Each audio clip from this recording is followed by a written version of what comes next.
यही तो कारक हैं इस समारोह के, तो इनको थोड़ी और तालियां मिल जाएं।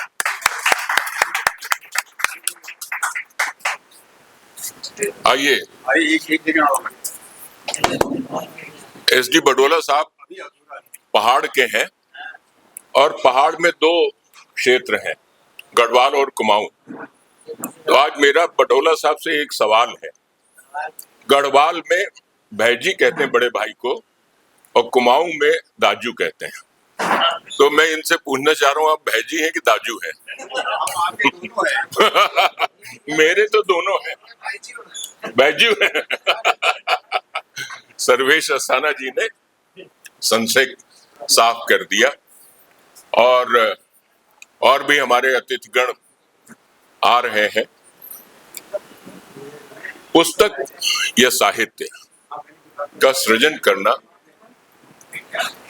ये वैसे श्रम साध्य एक क्षेत्र है, लेकिन और यहाँ पर आदर्श जी, आदरणीय जेपी शुक्ल जी, बलदरिया जी, सुधीर मिश्र जी और सर्वेश अस्थाना जी, ये लोग ऐसे हैं जो भारत की संस्कृति को केवल भारत में ही नहीं दूर दूर तक प्रचारित करने के कारक बनते हैं और अच्छा काम कर रहे हैं। मुकेश अलग जी, आप बहुत पीछे बैठे हैं, जरा आगे आ जाइए।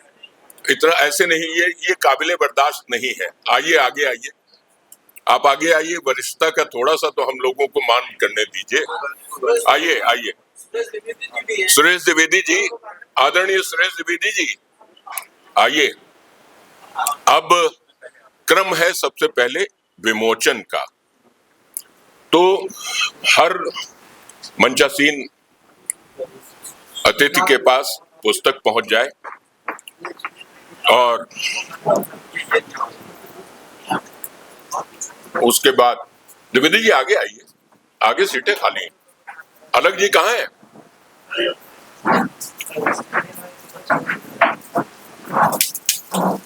मुकेश जी, अब क्या आप चाह रहे हैं मैं स्वयं आकर के आपको उठा के ले आऊं यहाँ पे? मैं गोद में आकर लेने? अच्छा, कोई बात नहीं, चलिए ठीक।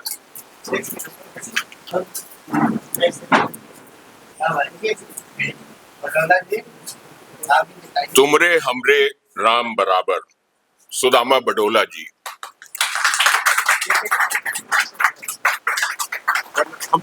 फिर छपेंगे। ये देखिए, सुधीर मिश्र जी कितने चित्र के भी कितने ही महारत इनके पास है, ये कह रहे हैं। करतल ध्वनि से स्वागत हो।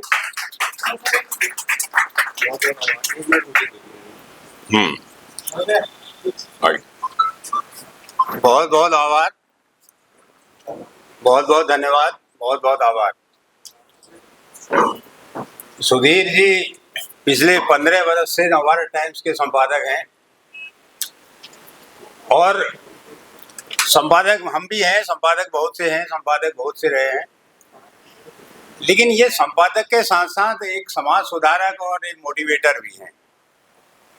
पता नहीं क्या क्या चलाते हैं, कभी वो छत पे वाटिका वाला कार्यक्रम चलाते हैं, कभी कुछ और कार्यक्रम चलाते हैं, और जब ये लिखते हैं तो इनके लिखे की नकल होती है।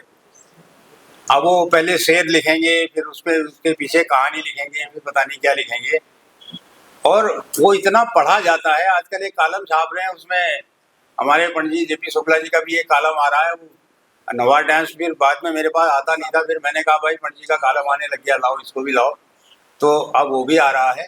तो सुधीर जी ने किताबें जो लिखी है, भाई मैं मुसाफिर हूँ, यारों का तो कोई जवाब नहीं है। अब ये अभी तक मुसाफिर हैं और इनको जाना भी है, तो मैं सबसे पहले सुधीर जी से आग्रह करूंगा कि भाई 2 मिनट आ जाए। नमस्कार।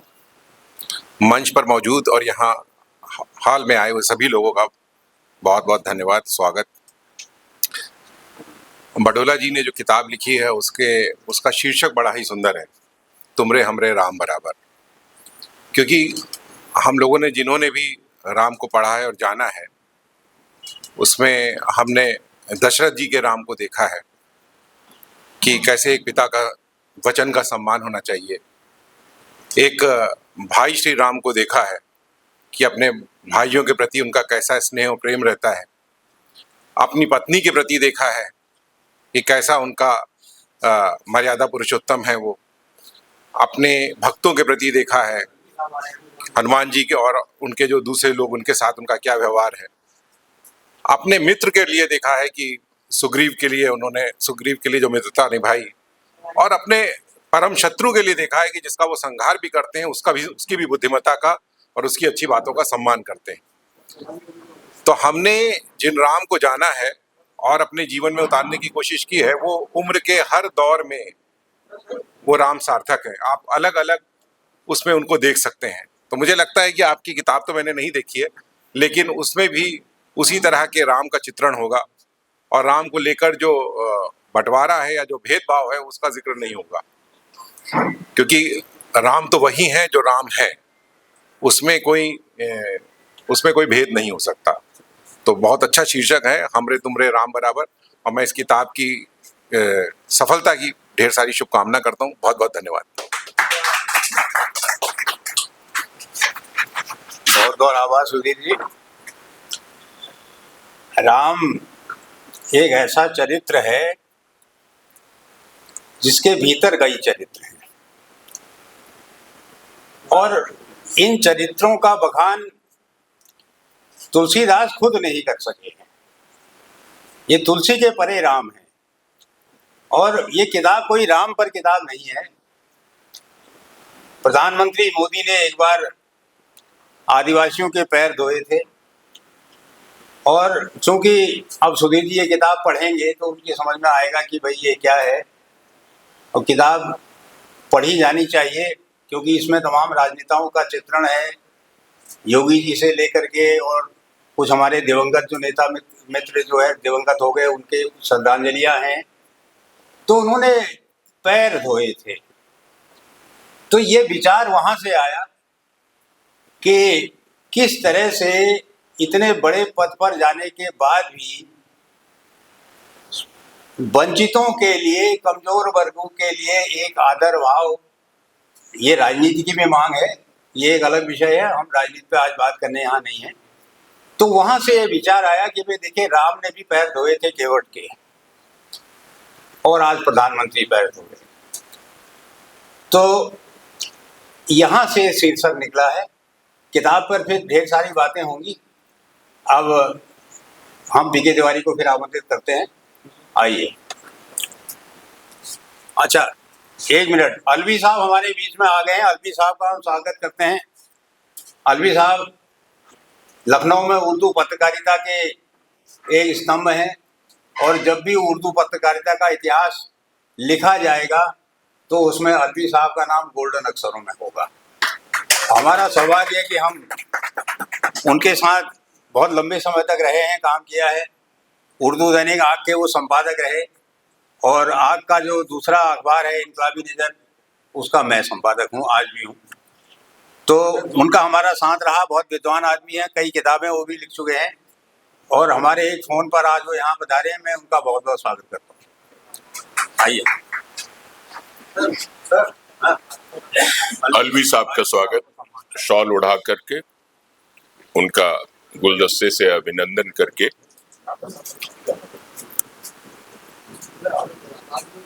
सलीके से हवाओं में जो खुशबू घोल सकते हैं, अभी कुछ लोग जिंदा हैं जो उर्दू बोल सकते हैं। तो उर्दू की सहाफत के अभी वो मुश्किल तमाम 2-3 साल पहले 200 साल पूरे हुए उर्दू सहाफत के, और मैं समझता हूँ कि उर्दू हिंदुस्तान की संस्कृति में बहुत कुछ रच बस गई। और ख़ास तौर से अगर देखा जाए तो उर्दू एक ऐसी भाषा है कि मैं एक घटना का आपके सामने जिक्र करूँगा। हालांकि संचालक का सूत्र जोड़ने का काम होता है, बहुत अपनी बात कहने का नहीं उसका औचित्य होता है। लेकिन ओमान से मैं आ रहा था लखनऊ, मस्कट के एयरपोर्ट पर एक सज्जन मुझे मिल गए जो काउंटर पे बैठे हुए थे। कुछ उनसे बातचीत करने का काम के सिलसिले में मौका मिला। उनका मैंने नाम पूछा तो उन्होंने कहा मेरा नाम औरंगजेब। मैंने कहा आप कहाँ से तशरीफ लाए? उन्होंने कहा मैं पाकिस्तान से हूँ, यहाँ मस्कट एयरपोर्ट पे नौकरी कर रहा हूँ। मैंने भी अपना तारुफ दिया और मैंने कहा लखनऊ से प्रेमकांत तिवारी हूँ। कुछ थोड़ी देर और बातचीत हुई तो वो मैंने उनसे कहा कि भाई पाकिस्तान के होने के बावजूद आप हिंदी बहुत अच्छी बोल रहे हैं। तो उन्होंने कहा आप हिंदू और सनातन धर्म के होने के बावजूद आप उर्दू बहुत अच्छी बोल रहे हैं। तो हम दोनों ने एक दूसरे की पीठ खुजलाई और दोनों ने एक दूसरे की तारीफ की। बहरहाल मैं एक बात जो कहना चाह रहा था वो ये कि हमारी आपकी बातचीत में हम कौन से शब्द हिंदी के बोल रहे हैं, कौन से उर्दू के बोल रहे हैं, ये हम लोगों को मालूम ही नहीं हो पाता। इतना स्वाभाविक रूप से ये भाषाएं दोनों आपस में मिलजुल गई, बिल्कुल एक सगी बहनों की तरह से कह लीजिए, मौसेरी बहनों की तरह से कुछ लोग कहते हैं, लेकिन बहरहाल ऐसा दिखाई पड़ता है। अब एक बात यह आती है कि साहित्य सृजन, लेखन, काव्य सृजन, ये आपके जीवन की ऐसी कृतियां होती हैं, ऐसा कृतित्व होता है जो आपके व्यक्तित्व को जिंदा रखता है आपके बाद भी। आपकी जो जिंदा औलादें होती हैं वो आपकी, हो सकता है 7वीं पीढ़ी में आपके नाम को कोई याद रखने वाला ना हो, अगर यूं व्यक्तिगत रूप से पूछा जाए, लेकिन आपकी किताब आपके जीवन को, आपके व्यक्तित्व को, आपके कृतित्व को न जाने कितने अनंत काल तक लेकर के चलती हैं। तुलसीदास का सोचिए समय क्या था, सूरदास जी का समय क्या था। आज हम लोग जायसी, तुलसी, सूर, कबीर इनको इस तरह से पहचानते हैं कि जैसे मालूम होता है कि हमारे अभी अगले ऊपर की 2-3 पीढ़ियों के पहले के थे, लेकिन देखा जाए तो 10वीं 20वीं पीढ़ी के पहले के थे। तो इस लिहाज से आपसे ज्यादा आपकी ये वो औलाद होती है जो आपके मरने के बाद में भी, आपके इस दुनिया में न रहने के बाद में भी वो आपको जिंदा रखती है, अमर रखती है। तो बहरहाल ये एक बहुत अच्छा मौका है और खासतौर से मैं ये चाहूंगा कि इस समय अपने अपने व्यक्तित्व और कृतित्व के साथ में सभी लोग यहाँ पर मौजूद हैं विचार व्यक्त करने के लिए। मैं सबसे पहले चाहूंगा कि श्री शिवशरण सिंह जी आए और इस बडोला जी के और उनके कृतित्व और व्यक्तित्व और उनके लेखन, उनकी पुस्तक के बारे में अपने विचार व्यक्त करें।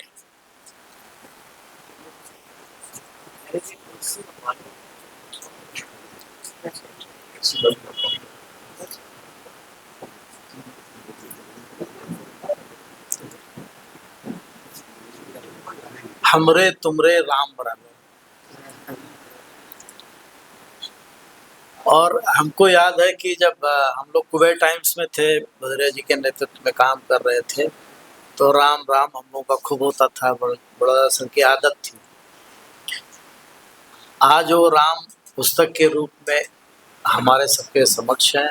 हमारे प्रेस क्लब, ये सौभाग्य कि हमारे प्रेस क्लब में ये कार्यक्रम हो रहा है जिसकी मैं सेवा कर रहा हूँ। इस अवसर पर हमारे गुरु नरेंद्र भदौरिया जी भी उपस्थित हैं।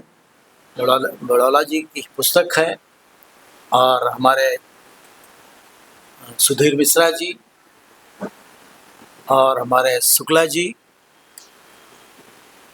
पीके तिवारी जी, सभी सम्मानित हमारे पत्रकार लोग उपस्थित हैं। ये सौभाग्य है क्योंकि पुस्तकों का विमोचन और वो भी इन सब के बीच में हो रहा है। मुख्य अतिथि कौन है? कोई हमारे गांव वाले बगल रहते हैं, राम हमारा उनकी होती है और इस्माइल मैन के नाम से जाने जाते हैं, सर्वेश अस्थाना जी।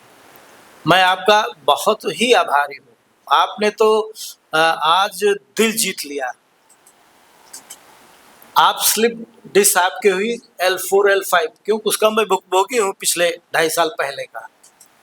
और जिस हालत में आप आए हैं, बड़ौला जी आपको लेके आए हैं, आप बैठे हैं, ऊपर वाले से मेरी प्रार्थना है आप जल्दी स्वस्थ हो, और क्योंकि इस्माइल मैन का पूरे देश में नहीं दुनिया में जाना होता है, दुनिया में भ्रमण है, खर्चा पानी मिलत हो तो अलग की बात है, लेकिन ये दुबई तक का जो है अपना लखनऊ के जो राम है, रामे राम इनके ही रामे राम के तो कहीं राम राम तो कहीं रामे राम अमेरिका कर सबको होकर चाहे जहाँ हो। और जो प्रेस क्लब का जो सृजन हम लोग का कार्यक्रम आप लोगों ने जेपी तिवारी जी ने और असीम भाई, रविंद्र सिंह, पीके तिवारी, आप लोगों ने शुरू कराया था आपके ही नेतृत्व में सृजन कार्यक्रम। आज भी 15 वर्ष उसके भी हो रहे हैं। देखिए क्या कॉम्बिनेशन आ रहा है, 15 वर्ष सुधीर मिश्र जी का संपादक, बड़ौला जी का संपादक, 15 वर्ष आपका सृजन का भी, ये सबका समागम आज यहाँ हो रहा है। ये बड़े सौभाग्य की बात है। और मैं ज़्यादा कोई बात न कहते हुए, क्योंकि सभी विद्वान हमसे बेहतर साहित्य के विषय में, इस पुस्तक के विषय में आप सबको अवगत कराएंगे। हमारी बहुत बहुत बधाइयाँ बड़ौला जी को, बहुत बहुत शुभकामनाएं। सुधीर जी को जाना है तो इनको हम सम्मान सहित विदा करते हैं। बहुत बहुत आभार।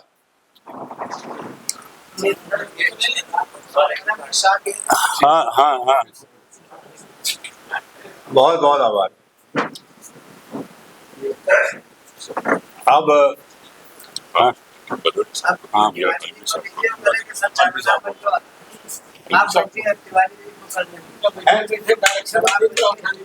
आप देखिए बडोला साहब ने एक थोड़ा सा आउट ऑफ टर्न प्रमोशन दे रहे हैं। अब वो क्यों दे रहे हैं? क्योंकि संपादक जी अलवी साहब, उनको आज के अखबार की तैयारी और ये सब देखना है, संपादकीय भी लिखना है, तो उनका कहना है कि आउट ऑफ टर्न आप अलवी साहब को बुला लीजिए। तो मैं उनको सादर आमंत्रित करता हूँ। कलीग भी रहे हैं, उनके साथ में अखबार में सहकर्मी भी, और एक अखबार का संपादन ये करते हैं, दूसरे का ये करते हैं। आइए अलवी साहब, आप अपने ख्यालात का इजहार कीजिए।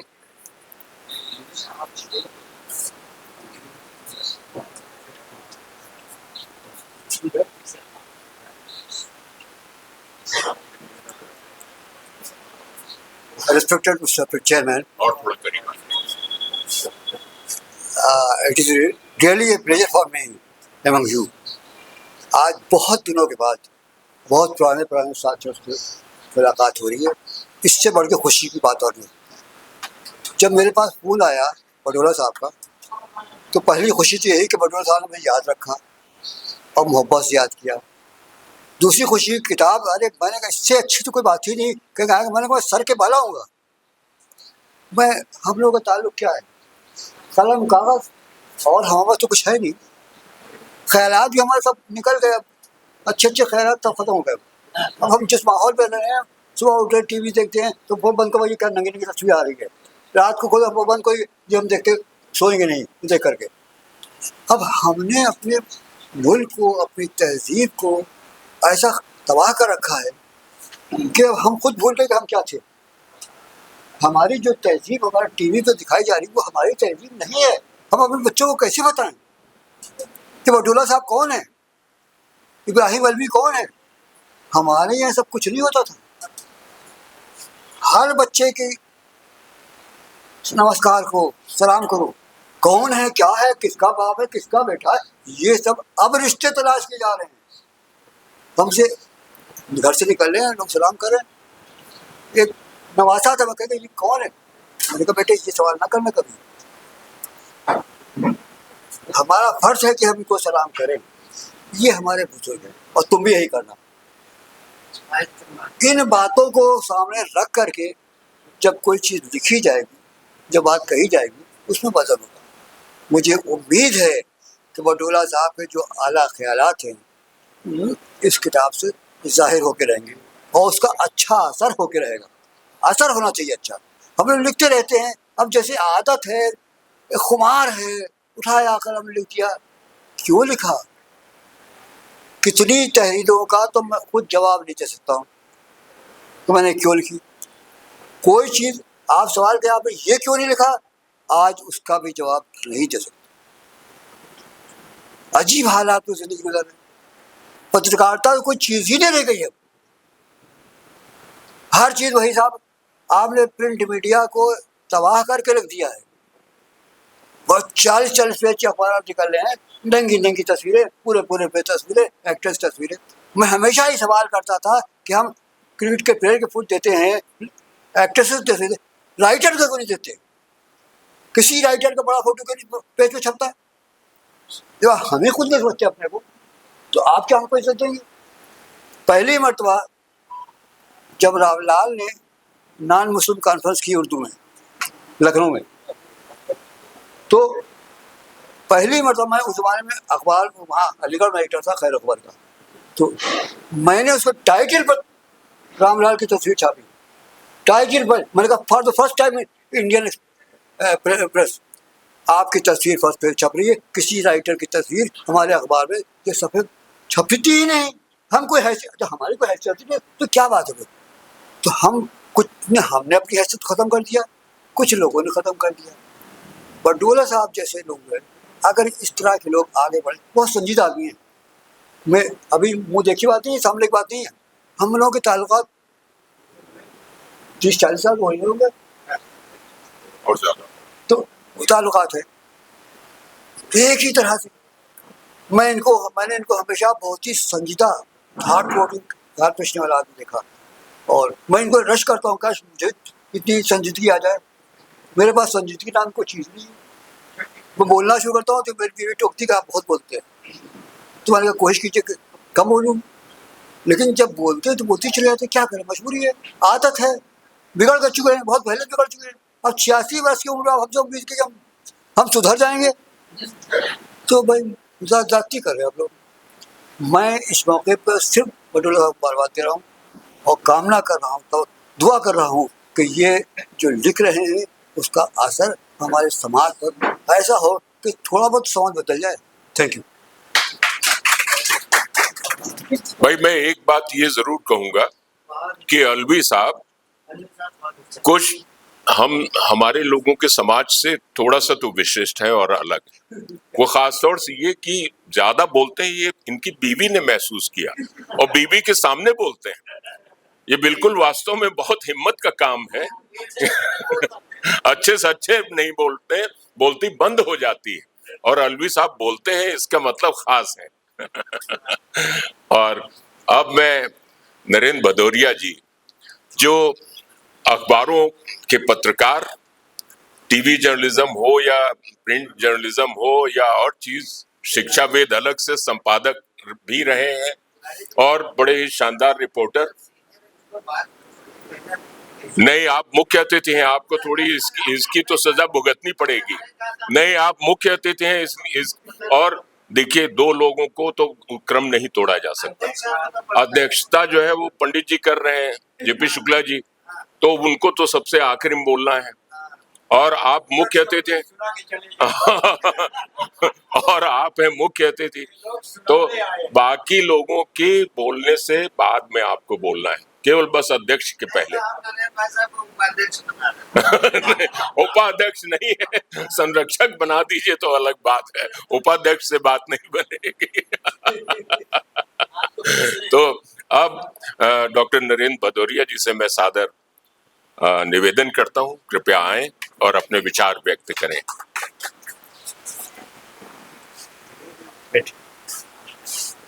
ये कोई असल में सभा तो है नहीं, ये तो परस्पर की एक बतकही है, चौपाल है। हम लोग एक तरह से चौपाल में बैठे हैं, जो सबकी सुनते हैं और फिर लिखते हैं, उनकी आज सुननी है? अब आप सबकी सुनते हैं और सुनने के पीछे भाव रहता है कि इसने ये क्यों कहा। तो आज मुझे भी यहाँ खड़े होकर के जैसे कटघरे में ना, कि मैंने ये क्यों कहा, ये सोचने वाले लोग यहाँ हैं, इसलिए मुझे भी सावधान रहना चाहिए कि कहीं ऐसा ना हो कि मैंने क्यों कहा वो कहीं और चला जाए। एक हिंदी का और संस्कृत का दोनों का एक शब्द है तुमुल। तुमुल बड़ा कम प्रचलित शब्द है, और तुमुल उस कोलाहल को कहते हैं जो जितने अवयव हैं सृष्टि के उन सब को पृथक कर देता है, उसको कहते हैं तुमुल। यानी ऐसा कोलाहल जिसमें कोई एक दूसरे के संपर्क में न रह जाए। अब हम अपनी बात पता नहीं समझा पा रहे हैं। तुमुल माने ऐसा कोलाहल जो एक दूसरे की मत से, एक दूसरे के विचार से, जो हम लोग दिन भर हमेशा, यही समाज है, एक दूसरे की बात समझते हैं, जानते हैं, उसके कारण से जो हमारे आपके रिश्ते बनते हैं। रिश्तों का मतलब केवल इतना नहीं होता कि गठबंधन के भीतर के जो लोग हैं। रिश्तों का मतलब है हमारे आपके विचारों का जो रिश्ता है, हमारी आपकी सोच का रिश्ता है, वो रिश्ता बड़ा अकाट्य होता है। कई बार हम अपने जो निजी गठबंधन है उनसे बाहर निकलकर अच्छा जी लेते हैं, अच्छा जी लेते हैं। हम अपने भाइयों के बीच, अपने जो निकट के रिश्ते हैं उनमें उतना अच्छा नहीं सुख पाते, नहीं जी पाते जितना हम बाहर के रिश्तों में जी लेते हैं। ये अक्सर होता है। और जो लोग बहुत गठबंधन में अपने निजी रहते हैं उनको भी बाह्य गठबंधन के बिना, बाह्य रिश्तों के बिना अकुलाहट होती है। अगर हम आप थोड़े दिन के लिए बिल्कुल मिलना बंद कर दें, समाज में कहीं न जाए, कोई मित्र ना हो, क्या अपने रिश्तों में जी पाएंगे? कुएं के मेढक बन जाएंगे। तो जो इस रिश्ते को भी तोड़ दे वो है तुमुल। तो ये तुमुल अकल्पनीय चीज हो सकती, यह अकल्पनीय कोलाहल होगा, कोई ये कोई विध्वंस का कोलाहल होगा। लेकिन क्या आज हम आप सब जितने यहां बैठे हैं जो दूसरों को विचार देते हैं, चिंतन की दिशा देते हैं, वो सब भी माथा फट जाने वाले कोलाहल से ग्रस्त हैं। हम आप सब सोच रहे हैं हम कहां खड़े हैं, क्योंकि आज से 10-15 साल पहले तक हम सब बड़े गर्व से थे कि हम सभ्यता के शिखर की तरफ जा रहे हैं। हम इतने शालीन हैं, हम इतने सहिष्णु हैं, हम इतने ज्ञानी हैं, हम इतने चंचल हैं कि उड़ती चिड़िया पहचान लेते हैं। आज परिस्थिति क्या हो गई, हम अपने को नहीं पहचान रहे। हम कहां जाएं? हम किसी ऐसे कोलाहल में डूब गए हैं, मुझे लगता है ये तो हमको ही नहीं, हमारी भावी पीढ़ियों को डुबो देगा। क्या हम आप सब ये कह सकते हैं कि हमको जो बाबा दादा ने संस्कार दिए थे उन संस्कारों की रेखा भी आगे कहीं रह जाएगी कि मिट जाएगी? मिटती दिख रही है। कोई कहेगा नहीं साहब, राम की रेखा या किसी और बड़े धर्मात्मा की रेखा बनी है, वो नहीं मिटेगी। मुझे तो नहीं लगता, मुझे तो शंका दिखाई दे। जो हमारे विश्वास, हमारी आस्थाएं, हमारे सोच, हमारा चिंतन, वो सब मिटता दिख रहा है। तो कहीं न कहीं तुमुल उठ रहा है, रिश्ते टूट रहे हैं, विश्वास की रेखाएं भंग हो रही हैं।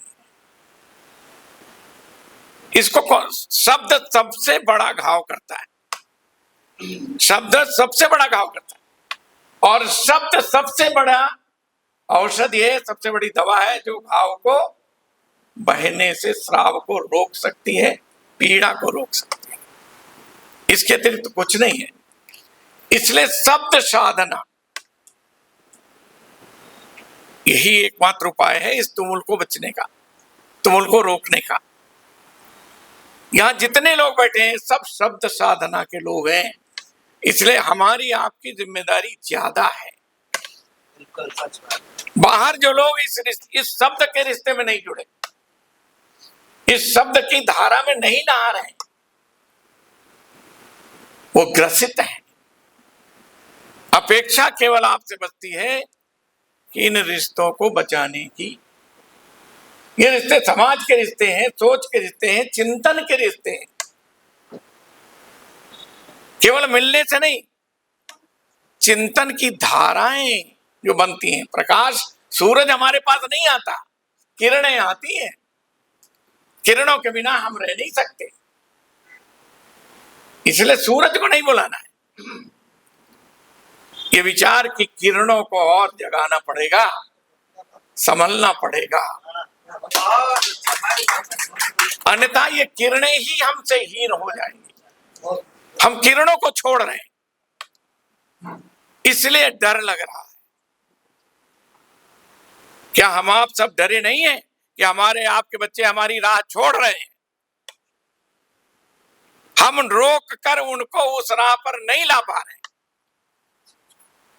कई बार तो निराशा होती है कि गई वो राह, उस राह के बिना, उन किरणों के बिना, उस सूरज को देखने से भी क्या होगा।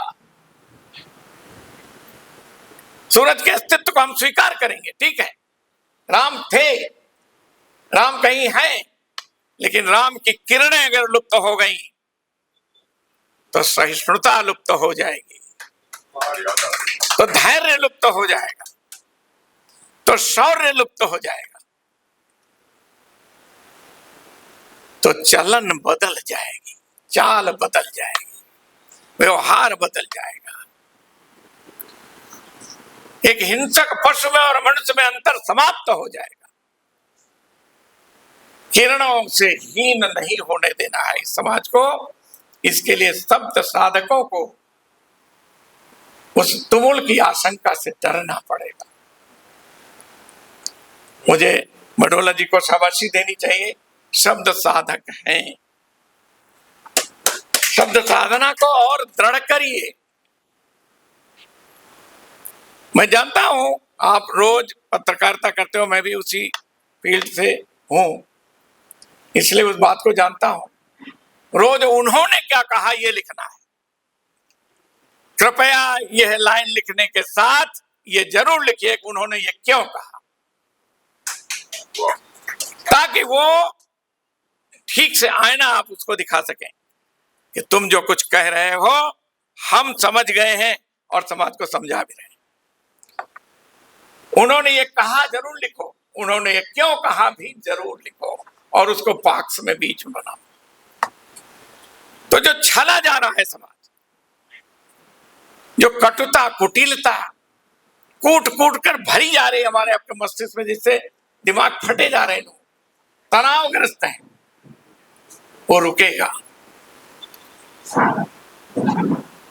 यदि किसी व्यक्ति की चाल समझ ली जाए कि ये चाल क्यों, शकुनी ने चाल चली क्यों, तो महाभारत रुक जाता। क्यों छूट रहा है? इसलिए पीड़ा बढ़ रही है। यदि इसको रोकने का प्रयत्न करेंगे तो जरूर होगा। आपके जो भी आपने पुस्तक लिखी है निश्चित रूप से अच्छी होगी, क्योंकि बडोला जी ने मेरे साथ बहुत दिन काम किया है। इनकी हमारे साथ जो लोग काम किए हैं आदर्श भी हैं। कापियों को मैं गहराई से देखता था, लिख के लाते थे। कई बार मैं पूरा बैठकर रीराइट करता था, लेकिन मुझे कोई जो रिपोर्टर या अन्य कोई मुझे डांटता नहीं था कि आपने मेरी पूरी रिपोर्टें क्यों बदल दी। कई बार मैं वो लाता था साधारण रिपोर्ट में, उसकी बाईलाइन बना देता था उन्हीं बातों से प्रोत्साहन देने के लिए। बडोला की कॉपी में काट दूं तो बडोला मुझे डांट देते थे। डांटा है ना कई बार। झगड़ा नहीं, इनका ये है कि ये किसी भी विषय पर लिख सकते हैं सपाट, लेकिन उस पर शोध करना चाहिए और शब्द बहुत चुनकर लाना चाहिए। जब भी लेखन करें आप शब्द को, हर शब्द का एक ही माने नहीं होता।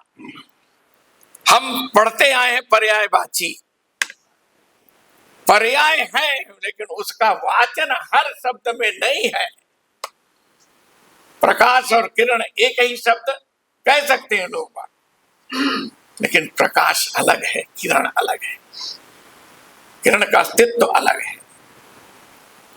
कोलाहल में कह सकता था तुमुल के बजाय, कोलाहल शब्द अलग है, तुमुल शब्द अलग है, शोर अलग है।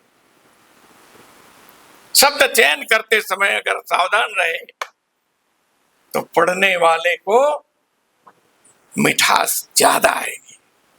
इन्होंने इसमें शायद ये शोध किया होगा, मैं अभी कह नहीं सकता, जरूर किया होगा।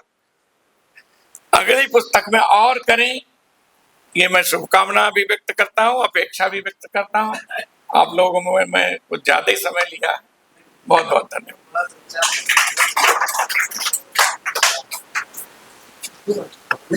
भदौरिया जी तो अच्छा लिखने वाले ही नहीं, अच्छे वक्तव्य देने वाले भी हैं और शब्दों की बात कह रहे थे।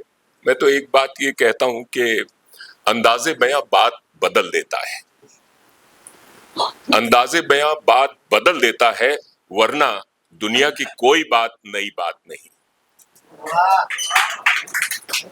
ये आपका अंदाजे बयां ही है।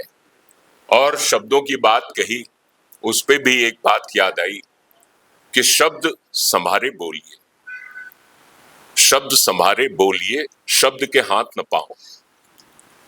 एक शब्द औषधि बने, एक शब्द करे घाव।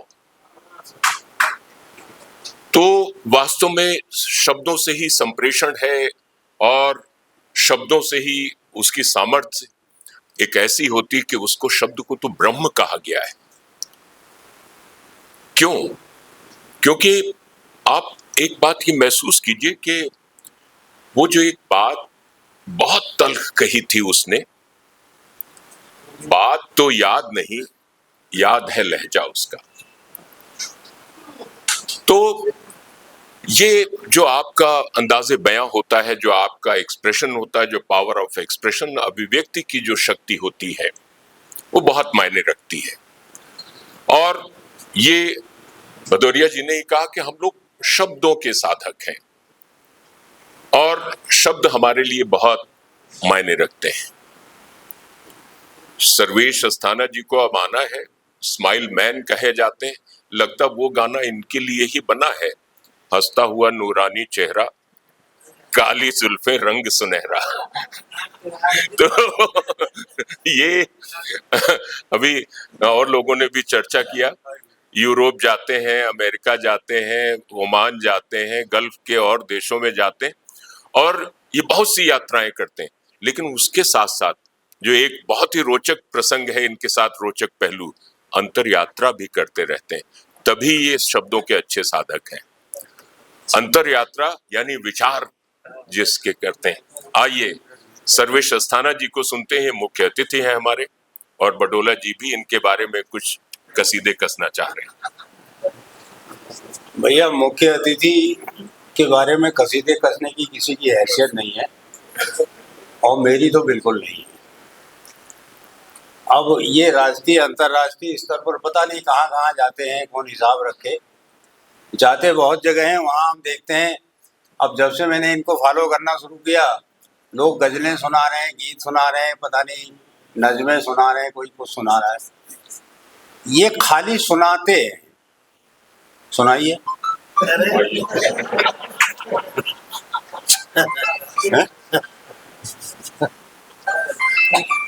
मंच पर आसीन हलवी साहब, शिवशरण भैया, आदरणीय शुक्ला जी, नरेंद्र भाई साहब, स्वयं बडोला साहब और पीके तिवारी जी, सामने बैठे सभी पत्रकार बंधुओं, शब्द साधकों, मैं आप सबको प्रणाम करता हूँ।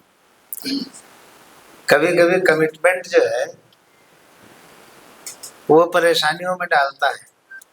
आप लोगों की भी जिंदगी कमिटमेंट की ही जिंदगी है। जहाँ पर इवेंट होना है वहाँ पर अगर आप नहीं गए तो आपकी खबर छूट जाएगी। यही हमारे साथ है, अगर हमने अपना कमिटमेंट नहीं पूरा किया तो हमारी भी पहचान कमजोर पड़ जाएगी। आज मैं भगवान की कसम कह रहा हूँ कि मैं किसी भी स्थिति में आने के लायक नहीं था, मतलब मानसिक रूप से तो तैयार ही था। इतनी भयंकर पीड़ा है कमर में, L4 L5 वो खिसक गए हैं और उस पीड़ा को वही समझ सकता है जिसके कभी हुई हो। तो बहुत कष्ट है। लेकिन जब शिवशरण जी ने कई दिन पहले बात कराई थी तो इन्होंने मजाक मजाक में कहा था कि तुम मुख्य अतिथि रही हो, तो हमने हमने उसको मजाक में समझा था। नहीं, ईश्वर साक्षी है कि हमने उसको मजाक में समझा था। मैंने ये कल्पना भी नहीं की थी कि जहाँ पर नरेंद्र भदौरिया भाई साहब होंगे, शुक्ला जी होंगे, एलवी जी होंगे, स्वयं शिवशरण जी होंगे और पीके तिवारी जी और आप सब लोग तो हमसे सीनियर हैं, तो हमारे मुख्य अतिथि होने का कोई औचित्य नहीं है, इसलिए मैं इस पद से त्यागपत्र देता हूँ। आखिरी वक्त बडोला साहब की किताब का टाइटल है हमरे तुमरे राम बराबर। बड़ा म्यूजिकल सा है, रिदमिक नाम है, हमरे तुमरे राम बराबर। इस बहर में गजल लिखी जा सकती है, इस बहर में कुछ भी कहा जा सकता है।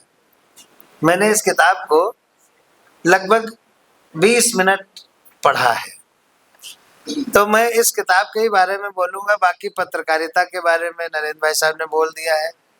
जब कुबेर टाइम्स में थे आप, तो मेरा भी एक कॉलम छपता था, वहाँ पर हम भी लिखते थे। प्रदीप मिश्रा भी आपके साथ काम करते थे, उस पन्ने के वही देखा करते थे। आज वो बेचारे कैंसर से पीड़ित हैं, बहुत बुरी तरह से उनकी स्थिति है। तो इस किताब को मैंने 20 मिनट पढ़ा, तो मुझे लगा कि एक पत्रकार जिस तरह से देखता है और जो उसके भीतर निर्भीकता होती है, वो दिखा पाए या ना दिखा पाए अखबार के जमाने में या अखबार में, लेकिन उसके भीतर जो निर्भीकता होती है, वो निर्भीकता बडोला जी ने इस किताब में दिखाई है। इन्होंने लगभग सबको इसमें समेटा है, मैं लपेटा तो नहीं कहूँगा, सबको समेटा है। चाहे वो अखिलेश यादव हो, चाहे वो मनमोहन सिंह हो, सोनिया गांधी हो, गोपाल दास नीरज हो, या फिर वो फोटोग्राफर हो जिसने एक चित्र बनाया था, खींचा था, जिसमें एक गिद्ध बैठा है और एक बच्ची की मतलब अबाउट टू डेथ बॉडी पड़ी हुई है, और उसमें था कि इसमें 3 गिद्ध हैं, 2 गिद्ध हैं, तो उसको भी इन्होंने समेटा। मैं कहना ये चाहता हूँ कि किसी भी किताब को लिखने के पीछे दो आदरणीय वेदवत वाजपेयी जी बहुत बड़े कवि हैं यहाँ पर, मैं चाहूंगा 2 मिनट आके बैठ जाए हम पत्रकारों के बीच में भी।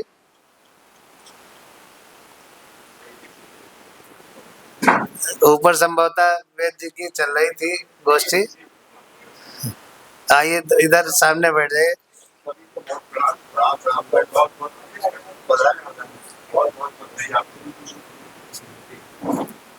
मैं कह रहा था कि कोई किताब लिखने के पीछे 2-3 उद्देश्य होते हैं।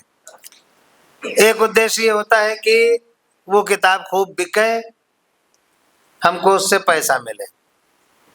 दूसरा उद्देश्य ये होता है कि हम कविता के क्षेत्र में, चूंकि कविता की किताब है तो वही कहूँगा, हम कविता के क्षेत्र में पहचान बना लें, क्योंकि हमारी पत्रकारिता की तो पहचान बहुत बड़ी है, अब कविता की भी पहचान बन जाए।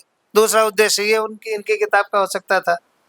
तीसरा जो उद्देश्य है वही इस किताब का उद्देश्य है कि हम अपने भीतर की आंधियों को शब्दों के रूप में बदल करके इस किताब में रखते हैं। ये किताब अभी किसी ने नहीं पढ़ी है, लेकिन ये किताब निश्चित तौर पर बडोला जी के हृदय में उठते हुए तूफानों का शाब्दिक रूपांतरण है। जो भी कविता पढ़ी आप, इन्होंने एक इसमें अल्टो कार खरीदी और वो खराब हो गई, उसका जिक्र किया इन्होंने। आप ये देखिए कि कितनी महीन दृष्टि होती है किसी शब्द साधक की। जैसा नरेंद्र भाई साहब ने कहा, भदौरिया सर ने, कि शब्द साधक को शब्दों का चयन बहुत ध्यान से करना होता है। कृपया भोजन ग्रहण कीजिए, नोश फरमाइए, खा लीजिए, खा लो, खाओ, भर लो, ढकोस लो, चर लो, सबका भावार्थ एक ही था, भावार्थ सबका एक ही था, लेकिन शब्द चयन अलग अलग था। आप किस जगह पर किस शब्द का चयन करते हैं, ये बहुत महत्वपूर्ण है।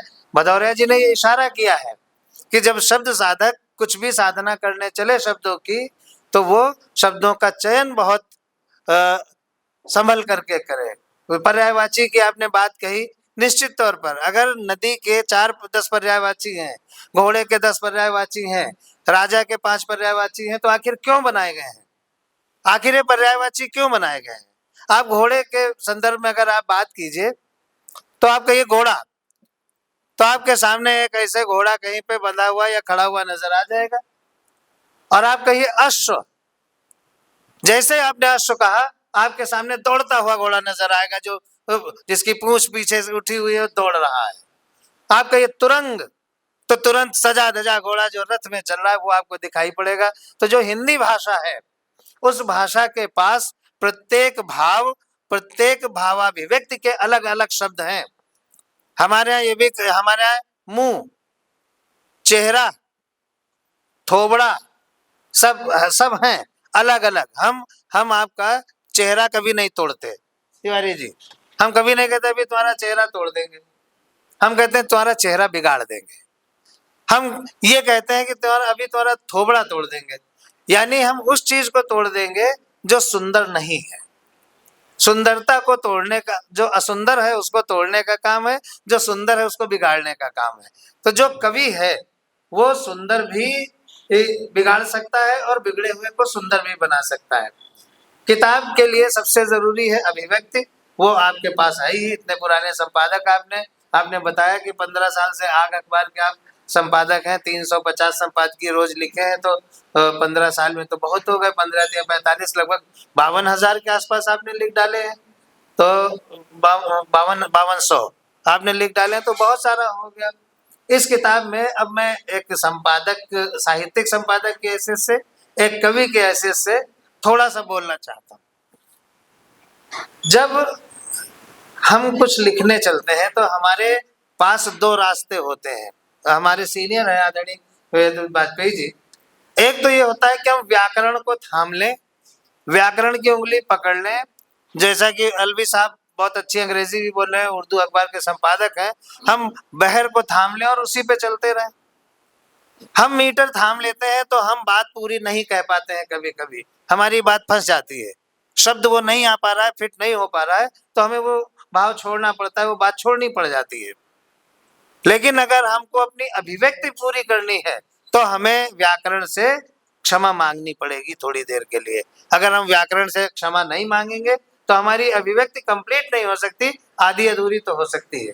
वडोला जी की किताब में अभिव्यक्ति की पूरी आजादी है। इन्होंने जिसको जो चाहा है, जिस ढंग से चाहा है वो कहा है। अखिलेश यादव पर जो इन्होंने कविता कही है वो कविता आज नहीं कही जा सकती, वो अखिलेश यादव के समय में ही कही जा सकती होगी, उसी समय उन्होंने कही भी होगी। तो मैं ये कह रहा हूँ कुल मिलाकर के कि बडोला जी ने अपने भीतर की जितनी आंधियां थी, जितने झंझावात थे, जितने महकते हुए गुलशनों की यात्रा थी, जितने पर्वतों की चढ़ाई थी, या जितने समुद्रों की गहराई इन्होंने नापी थी, उसको इन्होंने इस किताब में रखा है। राम इन्होंने जो शब्द लिया है वो राम उस देवता के लिए नहीं लिया है इन्होंने, राम यहाँ पर जीवन और जीवन की सोच के लिए इन्होंने लिया है। यहाँ पर राम जो है वो अभिव्यक्ति का जो मोड ऑफ थिंकिंग है वो राम है। हम राम को किस तरह से लेते हैं, जीवन को किस तरह से लेते हैं, ये बडोला साहब ने कहा। सुधीर बोल रहे थे तो सुधीर बोल के गए, सुधीर मिश्रा जी, उन्होंने कहा कि राम भाई थे अच्छे, राम अच्छे पुत्र थे, राम अच्छे मित्र थे, राम अच्छे पति थे, अच्छे, लेकिन बुरे लोगों के भी राम थे। बुरे लोगों ने भी राम के बारे में सोचा, लेकिन राम के बारे में बुरा नहीं सोच पाए। एक वो सुनाता हूं आपको प्रसंग, बहुत छोटा सा। जब नल नील बना रहे थे, समुद्र का पुल, राम सेतु, तो नल नील के पास आता था पत्थर, वो राम के पास ले जाते थे, राम उस पत्थर को स्पर्श करते थे, नल नील उस पर राम लिखते थे और वो तैरने लगता था पत्थर। राम का स्पर्श हर पत्थर को होता था। रावण को पता चला कि वहां तो राम के छूने से पत्थर तैर रहे हैं, तो अब अहंकारी था। अब मैं जो कहने जा रहा हूँ वो बहुत बड़ी बात कहने जा रहा हूँ। उसने कहा कि हम भी पत्थर तैरा लेंगे। मंदोदरी ने कहा हम आपकी सारी जानते हैं, आपके कितने पानी हैं, आप कृपया इस चक्कर में न पड़ें, आप राम के बराबर नहीं हो सकते, आप पत्थर नहीं तैरा पाएंगे। बोला हम तैरा लेंगे। रावण गया, उसने भी पत्थर उठाया, पत्थर के पास अपना चेहरा किया और पत्थर को समुद्र में डाला, पत्थर तैर गया। अब मंदोदरी आश्चर्यचकित कि इसके पास तो ये गुण था ही नहीं, ये पत्थर तैर कैसे गया। तो बोली अच्छा ये बताओ महाराज तुमने किया क्या है, हम तुम्हारी पत्नी है, तुम कुछ भी बता सकते हो। तो रावण बोले देखो कोई बतायो ना, तो हम बता रहे हैं तुमका। बोले हमने पत्थर से कहा तुमको राम की सौगंध है तैर जरूर जाना है। तो ये जो राम है, ये उस सौगंध का भी नाम राम है। जीवन में जो विभिन्न आयाम हमारे हैं वो सब राम है। राम में हम पहले मुंह खोलते हैं फिर माँ में बंद करते हैं। राम जो है वो समष्टि से व्यष्टि की यात्रा है। जो आपका विराट है उसको सूक्ष्म से सूक्ष्म करते हुए अपने अंदर की यात्रा में चले जाइए, वो राम है। तो सबके अपने अपने राम, हमरे तुमरे राम बराबर।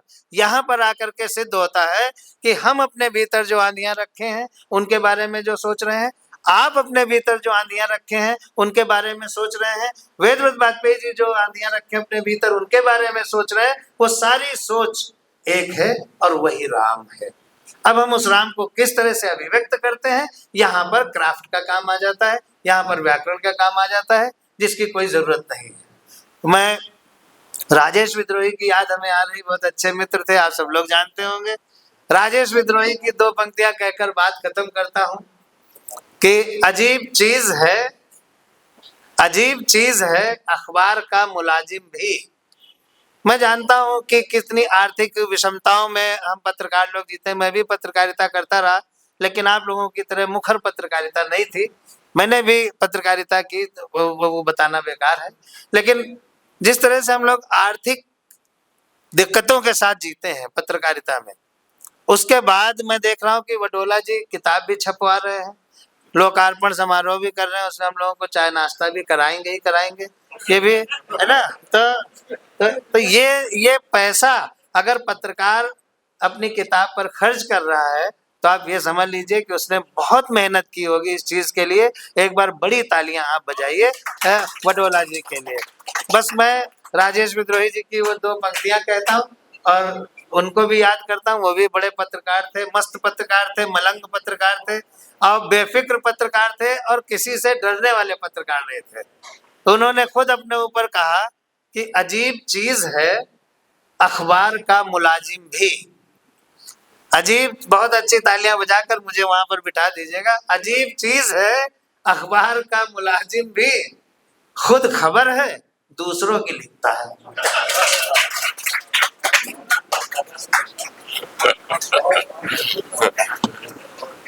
अच्छी बात कही भाई सर्वेश अस्थाना जी ने। और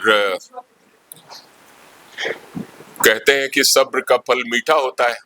ये पहले बोलने के लिए बहुत आतुर थे, हमने कहा नहीं ये तो सजा भुगतनी ही पड़ेगी तो अपने टर्न पे बोले, लेकिन अच्छा बोले। और वही सब्र का फल मीठा जो होता है, तो आपने इनकी तारीफ की, तालियां दी, एक बार और तालियां दे दीजिए। फिर मैं आदरणीय श्री जेपी शुक्ला जी, ये एक बहुत इनके व्यक्तित्व के बारे में इतनी सी बात मुख्तसर सी कहना चाहूंगा कि सुल्तानपुर के गांव के जन्मे और उस माटी की खुशबू आज भी इनकी बातचीत में, इनके लहजे में वो झलकती है। वो खुशबू आज भी हम लोगों को महसूस होती है। लेकिन कमाल की बात एक ये है कि हिंदी के परिवेश में, गांव गवई के परिवेश से उठ करके पंडित जी ने द हिंदू जैसे अखबार की पत्रकारिता की और वर्षों वर्षों की, दशकों दशकों की।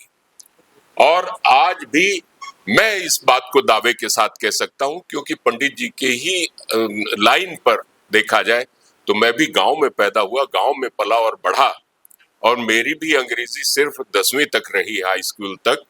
मैंने भी 23 साल 23 इयर्स जर्नलिज्म जो की, अंग्रेजी की रोटी खाई है। तो पंडित जी हमारे लिए आदर्श पुरुष हैं। इन्होंने अंग्रेजी की पत्रकारिता जितने महारत से की है आज भी, लेकिन इनकी हिंदी ये भी महसूस कर सकते हैं और शायद स्वीकार कर लें मेरी बात को कि ये कहेंगे, इस बात को स्वीकार करेंगे कि इनकी हिंदी अंग्रेजी से आज भी बेहतर है, क्योंकि अंग्रेजी में सोचते हैं, लिखते रहे, पढ़ते रहे, कहते रहे, बात कहते रहे, लेकिन सोचते हमेशा हिंदी में रहे, सपने हिंदी में देखे हैं और बातचीत ज्यादातर इन्होंने हिंदी में की। आइए पंडित जी, आप अपने अनुभव साझा कीजिए, बडोला साहब की पुस्तक के बारे में अपनी बात कहिए। मैं आपको सादर आमंत्रित करता हूं। यहाँ उपस्थित मंच पर बैठे भाई लोग और पत्रकार साथियों, मुझे लगता है कि एक तरह की विसंगति है कि इस तरह के कार्यक्रम में बडोला जी ने मुझको अध्यक्षता करने के लिए बुलाया, क्योंकि ये जिस प्रकार का कार्यक्रम है इससे मेरा इस प्रकार का कोई संबंध नहीं रहा कि मैं यहाँ आता। परंतु बडोला जी के साथ जो हमारा संबंध है वो इतना घनिष्ठ है कि ज़्यादातर लोग जो जिन्होंने यहाँ भाषण दिया वो यही कहा कि हमने किताब देखी नहीं है, पर मैंने इस किताब को छपने के पहले ही देख लिया था। इस किताब को कैसे छपाएं, क्या करें, कौन प्रकाशक हो, इसके बारे में भी बडोला जी ने हमसे सलाह ली थी। अपने हिसाब से हमने उनको बताया भी था। यद्यपि कि मुझको रुचि है, बहुत कविताएं याद हैं, मैं इतनी कविताएं मुझको याद है, मैं घंटों घंटों अभी भी आप लोगों को सुना सकता हूँ। लेकिन जो हमारा जो जीवन में जो काम किया वो बिल्कुल इन चीज़ों का उल्टा था। मैं अंग्रेजी का पत्रकार था, एक तो ये, और दूसरे कि जब कॉलेज में पढ़ता था तो मैं साइंस का स्टूडेंट था तो मेरा साहित्य से कहीं पर कोई संबंध नहीं रहा। पर व्यक्तिगत मेरा ऐसा लगता है कि कभी कभी आदमी जो न चाहता है वो वहाँ पहुँच जाता है जबरदस्ती। एक बार और मेरे साथ हुआ, मैं आज तक बम्बई नहीं गया हूँ, लेकिन मैंने कंगना रनौत की फिल्म में काम किया है। अब देखिए कितना विरोधाभास है कि मेरे पास एकाएक बम्बई से टेलीफोन आया, आप कंगना रनौत की फिल्म में एग्रीमेंट साइन करेंगे। मुझको लगा आजकल तो बहुत स्कैम होते हैं, कहीं कोई पैसा वैसा उठाने के लिए तो नहीं फोन आया। फिर थोड़ा हिम्मत की, मैंने कहा क्या है? बोलो वो एक फिल्म बना रही है इमरजेंसी, उसमें आप एग्रीमेंट साइन करेंगे। तो मैंने कहा क्या शर्तें हैं? बोला कुछ शर्त वर्त नहीं है, अगर कभी मुकदमा हुआ कोर्ट में तो आपको खड़ा होना पड़ेगा कि हाँ ये जो बात कही गई है फिल्म में सही है, इसमें कुछ गलत नहीं है, इतने करना है। बोला हाँ। तो हमने कहा कर देंगे सिग्नेचर। एग्रीमेंट साइन होने के बाद अब कहा कि शूटिंग हो रही है, गुड़गांव आ जाइए। मैंने कहा भाई ये तो हमने कहा नहीं था, तो मैं नहीं गया। उन्होंने बुलाया, बहुत जितना मेरी क्षमता थी उतना ही किया। मैंने ये सोचा कि कंगना रनौत करके लड़की है, मैं वहाँ जाऊँगा तो लोग कहेंगे बुड्ढा देखो चापलूसी करने आ गया इसकी। तो मैं काम किया, मैंने उनकी सारा बहुत मैंने मेहनत से काम किया, और लेकिन मैं वहाँ नहीं गया। तो अनिच्छा से आज तक बम्बई नहीं गया, पर मैंने फिल्म में काम किया है। उसी तरह से कविता से मेरा कोई लेना देना नहीं, लेकिन आज इस कार्यक्रम में मेरे को एक अध्यक्षता करनी पड़ी। बडोला जी की किताब देख करके मुझको एक बात याद आई। अमेरिका में एक सर्कस था, उस सर्कस के मालिक का नाम था पीटी बार्नर, उसके सर्कस का नाम था बार्नर एंड बेली। तो वो सर्कस बहुत पॉपुलर था, उसको सब लोग देखने जाते थे। तो ऐसा हुआ कि किसी ने पूछा उससे कि बताओ बार्नर, ये तुम्हारा जो ये सर्कस इतना पॉपुलर क्यों है? तो उसने कहा कि देखो भाई, मेरे सर्कस में बहुत सारे प्रोग्राम हैं और अलग अलग किस्म के प्रोग्राम हैं, तो उसमें कोई ना कोई प्रोग्राम आपको पसंद आएगा। जब आप देखने जाएंगे तो वो प्रोग्राम, एक प्रोग्राम और लोग जाते थे तो उसी एक प्रोग्राम के लिए, वो 3 घंटे का सर्कस है, बाकी से मतलब नहीं, वो एक उसको देख करके और देखने के लिए लास्ट तक बैठे रहते थे। और जिसने देख लिया, जिसका निकल गया तो उठ के चला जाता था। तो इसका उदाहरण दिया जाता है कि जो अखबारों में राशिफल पढ़े होंगे आपने, या जो ये कुंडली बनाते हैं, तो उसमें क्या होता है कि आप बहुत विवेकशील आदमी हैं, आप सोच समझ करके काम करते हैं, परंतु कभी कभी आप भावनाओं में बह जाते हैं। अब देखिए, दोनों बात कह दिया उलट करके, एक बार ये भी कह दिया वो भी। तो राशिफल में जो देगा उसमें कोई एक पॉइंट होगा कि हाँ ये मेरे पर लागू होता है, बाकी 20 बात नहीं लागू होती, मगर एक बात मेरे पर लागू होती है। तो बडोला जी की जो कविता की किताब है, इसकी एक कविता आपको जरूर पसंद आई, हर किसी को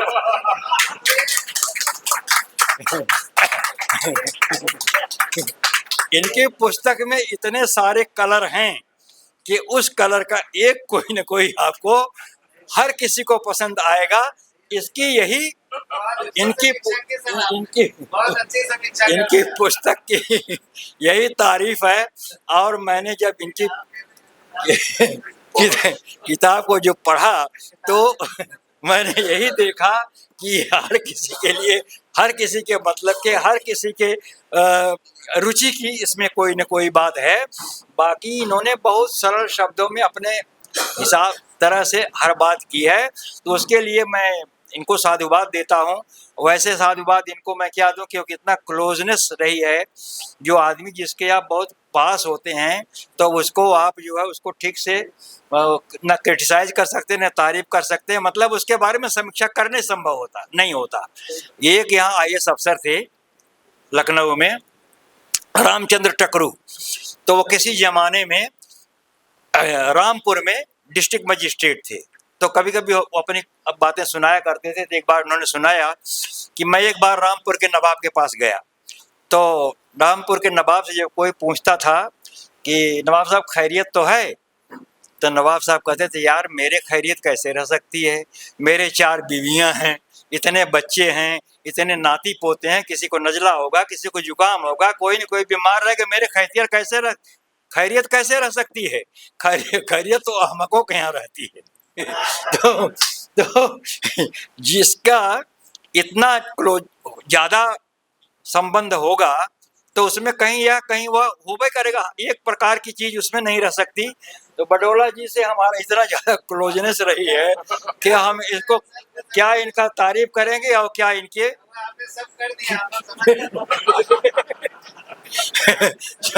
तो ये कार्यक्रम बहुत अच्छा रहा। बडोला जी भाई हम बहुत उनके आभारी हैं, और इसी बहाने घर से निकलना बहुत कम होता है। आप सब लोगों से मुलाकात हुई, इन बातों के साथ मैं अपनी बात करता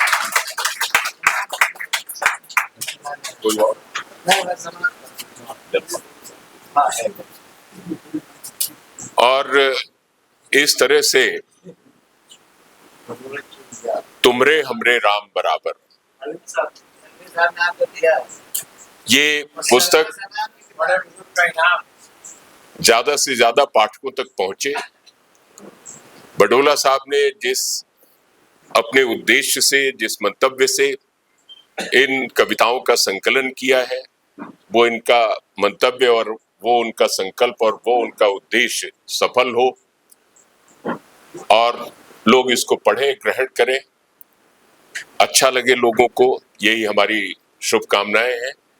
चाय की व्यवस्था है, सूक्ष्म जलपान की व्यवस्था है, कृपया आप लोग आए, आपका स्वागत है जलपान पर। आइए, बहुत बहुत धन्यवाद। आभार प्रकट करेंगे बडोला साहब। सभी मित्रों का वो नाश्ते के पैकेट जो बने हैं, वो नाश्ते के पैकेट बांट लीजिएगा। और